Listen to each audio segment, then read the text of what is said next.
Baik, halo Pak Hafid, halo teman-teman semua. Perkenalkan, nama saya Farhan Ramadan dengan nomor paket belakang 176. Jadi kali ini saya ingin menjelaskan terkait hasil pengerjaan UTS saya untuk mata kuliah analisis industri. Dalam tugas ini saya memilih 3 industri dari 5 industri yang ada. Dan dalam memilih 3 industri tersebut, saya menggunakan 4 framework untuk menganalisis bahwa industri tersebut menarik bagi saya, seperti itu. Yang pertama, saya menggunakan framework dari Porter 5 Force. Jadi ini merupakan alat untuk menganalisis daya tarik dan persaingan industri melalui 5 faktor. Yang pertama adalah pendatang, lalu yang kedua adalah pembeli, kekuatan pembeli, lalu yang ketiga adalah kekuatan pemasok, lalu yang keempat adalah produk alternatif atau produk pengganti, lalu yang kelima adalah persaingan. Lalu untuk framework yang kedua saya menggunakan generic kompetitif dari generic kompetitif strategi dari Porter juga. Jadi ini merupakan strategi dasar untuk perusahaan dapat unggul di pasar. Lalu yang ketiga saya menggunakan framework yaitu market signal. Jadi ini merupakan sinyal atau tanda dari pasar terkait potensi pertumbuhan industri. Lalu yang terakhir saya menggunakan framework for competitor analysis. Jadi ini merupakan alat untuk memahami posisi pesaing dalam industri, seperti itu. Lalu selanjutnya saya akan menjelaskan terkait masing-masing industri dengan 4 framework, mengapa industri tersebut menarik bagi saya. Yang pertama adalah industri AI atau Artificial Intelligence. Jadi yang pertama saya menggunakan framework Porter 5 Force. Jadi yang pertama adalah pendatang baru. Jadi untuk industri ini dapat dikatakan pendatang barunya memiliki hambatan yang tinggi karena dalam industri ini membutuhkan SDM yang ahli, lalu juga riset yang mahal, lalu juga riset yang mendalam, seperti itu. Namun ini menjadi menarik bagi saya dikarenakan ini dapat menjadi tantangan sekaligus peluang bagi saya untuk ketika terjun dalam industri ini, seperti itu. Lalu yang selanjutnya adalah untuk pembeli. Jadi untuk pembeli sendiri di industri ini dapat dikatakan daya tawarnya rendah dikarenakan switching cost yang tinggi. Jadi maksudnya switching cost di sini adalah contohnya ketika suatu perusahaan telah menggunakan atau berlangganan pada suatu AI, ketika perusahaan tersebut ingin pindah dari AI tersebut ke AI yang lain, maka untuk biaya pindah tersebut tinggi, seperti itu. Lalu yang selanjutnya adalah pemasok. Untuk kekuatan pemasok dapat dikatakan daya tawarnya moderat. Maksud moderat di sini adalah tidak terlalu tinggi, namun juga tidak terlalu rendah. Jadi di tengah-tengah. Kenapa hal ini dapat terjadi? Karena memang beberapa bahan untuk industri ini dapat dibeli dari beberapa pemasok, contohnya adalah chip dan lain-lain. Namun seiring dengan perkembangan zaman, banyak perusahaan yang membangun teknologi sendiri sehingga perusahaan tersebut tidak kebergantungan terhadap para pemasok, seperti itu. Lalu yang selanjutnya adalah substitusinya. Untuk substitusi sendiri dapat dikatakan rendah dikarenakan sampai saat ini belum ada teknologi yang setara dengan AI atau Artificial Intelligence, seperti itu. Lalu yang terakhir adalah kompetitor. Jadi untuk kompetitor untuk industri ini dapat dikatakan tinggi karena memang sudah banyak perusahaan besar yang telah membuat AI ini. Namun yang menariknya adalah industri ini tetap membuka ruang untuk berinovasi. Maksudnya di sini adalah ketika kita pemain baru yang ingin terjun ke industri ini, kita tetap dapat berinovasi sehingga kita tetap bisa bersaing dengan perusahaan-perusahaan besar yang telah ada, seperti itu.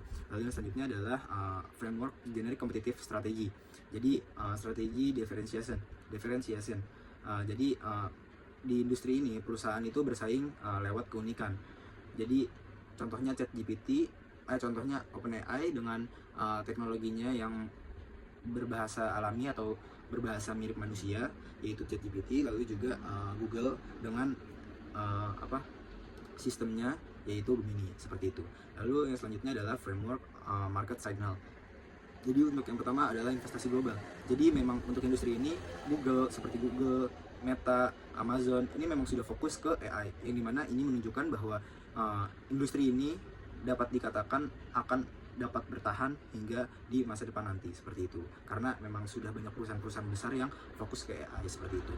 Lalu yang selanjutnya adalah adopsinya luas. Jadi untuk industri ini AI ini banyak yang sudah dipakai di berbagai sektor. Contohnya adalah untuk kesehatan, finansial, dan lain-lain, seperti itu. Lalu yang selanjutnya adalah proyeksi. Jadi untuk nilai pasar AI sendiri ini telah diperkirakan mencapai 1,8 triliun US dollar pada tahun di 2030. Yang dimana ini menunjukkan kepada kita bahwa industri ini nantinya akan terus berkembang seiring dengan berjalannya waktu, dan industri ini akan dapat bertahan di masa depan, bahkan akan dapat berkembang jauh lebih baik menentukan dari masa sekarang, seperti itu. Lalu yang selanjutnya adalah untuk competitor analysis. Jadi terdapat capabilities atau kemampuan. Jadi memang sudah banyak pesaing yang sudah besar di industri ini. Contohnya adalah OpenAI, lalu juga Google, dan lain-lain. Namun, peluang tetap ada bagi para pemain baru dengan niche strategi. Niche strategi merupakan strategi untuk market pasar yang lebih spesifik. Contohnya saya ingin terjun di industri ini, maka saya dapat menciptakan AI yang untuk fokus mungkin ke UMKM kecil atau mungkin ke industri pertanian dan lain-lain seperti itu. Lalu yang selanjutnya adalah untuk industri energi terbarukan. Untuk yang pertama, framework yang pertama saya akan menjelaskan dengan Porter 5 Force. Yang pertama adalah pendatang baru. Jadi untuk pendatang baru dapat dikatakan hambatannya cukup tinggi dikarenakan butuh modal dan investasi yang besar. Namun menariknya adalah bagi para pemain baru yang ingin terjun di industri ini dapat dipermudah karena ini telah didukung regulasi. Jadi memang banyak negara-negara besar yang telah mengeluarkan regulasi terkait energi terbarukan ini. Jadi pemerintah telah mendukung industri ini, energi terbarukan ini, seperti itu. Lalu yang selanjutnya adalah untuk pembeli. Untuk pembelinya di industri ini dapat dikatakan daya tawarnya cukup tinggi karena memang sudah banyak permintaan terhadap energi terbarukan ini. Namun ini dapat diatasi dengan kontrak jangka panjang seperti itu. Lalu yang selanjutnya adalah pemasok. Untuk pemasoknya ini dapat dikatakan kuat. Namun hal ini dapat dikurangi lewat inovasi, yang dimana zaman sekarang banyak perusahaan-perusahaan yang telah berinovasi untuk membuat teknologi sendiri sehingga mereka tidak bergantung lagi kepada pemasok, atau kebergantungan kepada pemasok dapat diminimalisir seperti itu. Lalu yang selanjutnya adalah substitusinya. Untuk substitusinya dapat dikatakan rendah. Jadi memang banyak energi lain seperti solar dan lain-lain.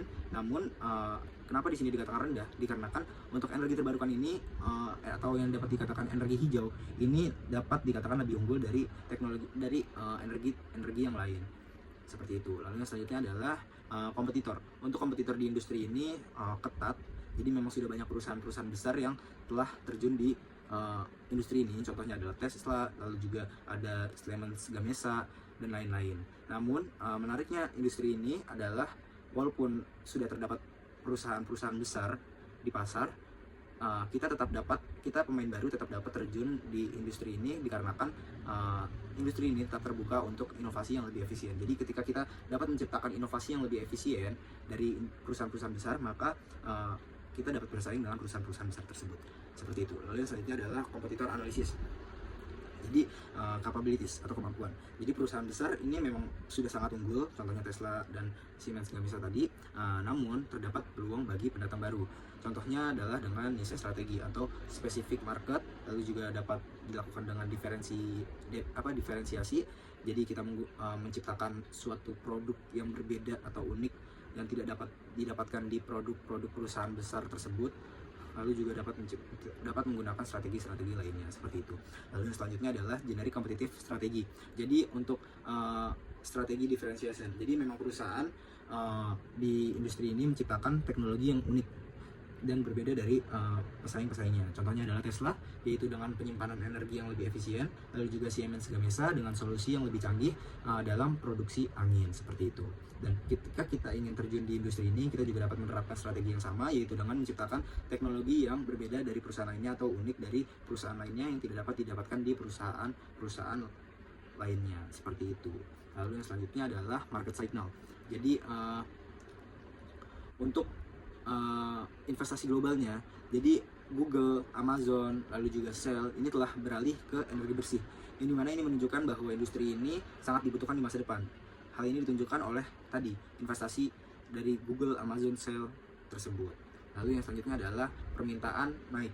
Jadi memang dikarenakan regulasi dan juga kesadaran lingkungan, orang-orang mulai tertarik atau mulai minat terhadap energi terbarukan ini, yang dimana hasilnya adalah permintaannya naik seperti itu. Lalu untuk proyeksi, menurut Bloomberg New Energy Finance, investasi global ini akan diperkirakan naik 50% dalam 5 tahun ke depan seperti itu. Yang mana ini menunjukkan bahwa industri ini akan selalu berkembang dari tahun ke tahunnya, dan ini merupakan salah satu hal yang menarik bagi para pemain baru ketika ingin terjun ke industri ini seperti itu. Lalu yang selanjutnya adalah industri teknologi kesehatan dan bioteknologi. Jadi saya yang pertama menggunakan framework Porter 5 Force. Yang pertama adalah pendatang baru. Jadi untuk industri ini dapat dikatakan tinggi dikarenakan biaya biayanya tinggi, lalu juga membutuhkan riset yang mendalam. Namun hal ini dapat diatasi dengan fokus ke yang lebih sederhana. Contohnya adalah untuk masyarakat pedesaan atau mungkin bagian-bagian pelosok seperti itu. Lalu yang selanjutnya adalah pemasok. Untuk pemasok industri ini dapat dikatakan kuat, namun bisa dikurangi dengan produksi sendiri atau bekerja sama dengan pemasok lokal, sehingga kita tidak terlalu bergantung kepada pemasok luar, karena kan memang teknologi ini untuk sekarang lebih banyak diciptakan di luar seperti itu. Lalu selanjutnya adalah substitusi. Untuk teknologi ini dikatakan sangat rendah, jadi memang teknologi ini vital dan spesifik seperti itu. Lalu yang selanjutnya adalah framework untuk generic competitive strategi. Jadi strategi differentiation-nya, jadi memang untuk perusahaan-perusahaan besar ini memang sudah banyak yang fokus terhadap robot atau layanan AI. Dan untuk para pemain baru mungkin dapat fokus terhadap teknologi medis yang lebih sederhana seperti itu. Sehingga kan dananya juga tidak terlalu banyak yang keluar dibanding dengan penciptaan-penciptaan seperti robot atau layanan AI seperti itu. Lalu yang selanjutnya adalah market signal. Jadi untuk investasi, jadi terdapat investasi besar yaitu dari Google dan Microsoft untuk masuk ke sektor ini. Ini menunjukkan juga bahwa industri ini diperkirakan akan dapat bertahan, bahkan dapat berkembang jauh lebih baik dibanding zaman sekarang. Hal ini ditunjukkan oleh perusahaan-perusahaan besar Google dan Microsoft telah masuk ke sektor ini seperti itu. Lalu yang selanjutnya adalah adopsinya cepat. Jadi memang setelah pandemi ini penggunaan telemedicine dan alat kesehatan digital itu naik, sehingga dapat disimpulkan bahwa manusia zaman sekarang ini telah siap untuk menerima teknologi yang lebih canggih di masa depan nanti seperti itu. Lalu yang selanjutnya adalah proyeksi. Jadi untuk proyeksi industri ini pertumbuhan pasarnya ini sangat besar seperti itu. Lalu yang selanjutnya adalah framework competitor analysis. Jadi current strategi. Jadi perusahaan besar memang banyak yang sudah menggunakan AI dan big data. Namun untuk para pemain baru dapat menggunakan yang lebih sederhana dan terjangkau, dikarenakan dananya tidak terlalu besar dibanding dengan AI dan big data seperti itu. Lalu yang selanjutnya adalah untuk assumption-nya. Jadi memang banyak pelaku industri percaya bahwa integrasi teknologi dengan sistem kesehatan ini akan menjadi standar di masa depan. Hal ini menunjukkan bahwa masyarakat kita telah siap untuk mengadopsi teknologi-teknologi yang canggih atau bahkan lebih canggih dibanding zaman sekarang seperti itu. Lalu yang selanjutnya adalah capabilities atau kemampuannya. Jadi memang startup punya peluang di segmen spesifik. Jadi kemungkinan besar untuk startup yang ingin terjun ke industri ini dapat mungkin menggunakan strategi segmen spesifik atau niche strategi, yang dimana kita memfokuskan pasar kita untuk tidak terlalu luas, dikarenakan kita ingin fokuskan terhadap beberapa pasar saja sehingga dapat lebih efisien seperti itu. Mungkin cukup sekian yang dapat saya sampaikan, kurang lebihnya mohon maaf. Wassalamualaikum warahmatullahi wabarakatuh.